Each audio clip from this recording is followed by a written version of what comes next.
Germany के बहुत से इलाकों में इन दिनों बर्फबारी हो रही है और इस वक्त धूप के बावजूद दर्जा हरारत -4 डिग्री सेंटीग्रेड है। तो फिर जर्मनी की सियाहत के लिए सबसे मौजूद वक्त कौन सा है? ये इस बात पर मुनहसिर है कि आप चाहते क्या हैं। मिसाल के तौर पर जैसे मारूफ ज़माना इवेंट्स कार्निवाल और अक्टूबर फेस्ट दोनों ही सर्दी में होते हैं।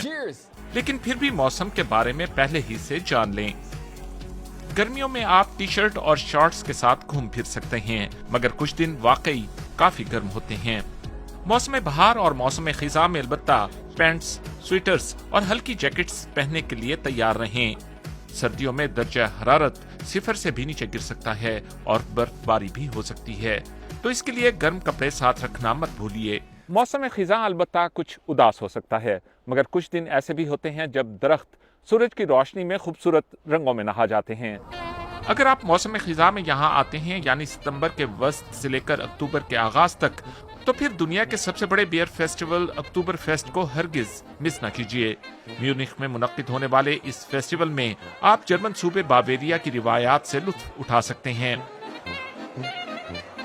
और सर्दियों में यानी नवंबर के आखिर और दिसंबर में आप जर्मनी की मशहूर व मारूफ क्रिसमस मार्केट्स विजिट कर सकते हैं। यह जर्मनी में बहुत मजे का वक्त होता है।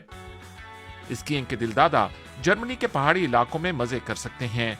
फरवरी में जर्मनी के बहुत से शहर कार्निवाल फेस्टिवल मनाते हैं। आप हजारों की तादाद में लोगों को खूबसूरत कॉस्ट्यूम पहने और सड़कों और बार्स में सेलिब्रेट करते हुए देख सकते हैं। मौसम बहार में फितरत जैसे एक बार फिर अंगड़ाई लेती है और ये जर्मनी के पार्क घूमने के लिए बेहतरीन वक्त होता है। मेरा मशवरा है कि ऐसे वक्त में आप झील कॉन्स्टेंस में मौजूद जजीरा मायनॉक का दौरा जरूर करें। तो फिर आप जर्मनी की सैर किस मौसम में करना चाहेंगे?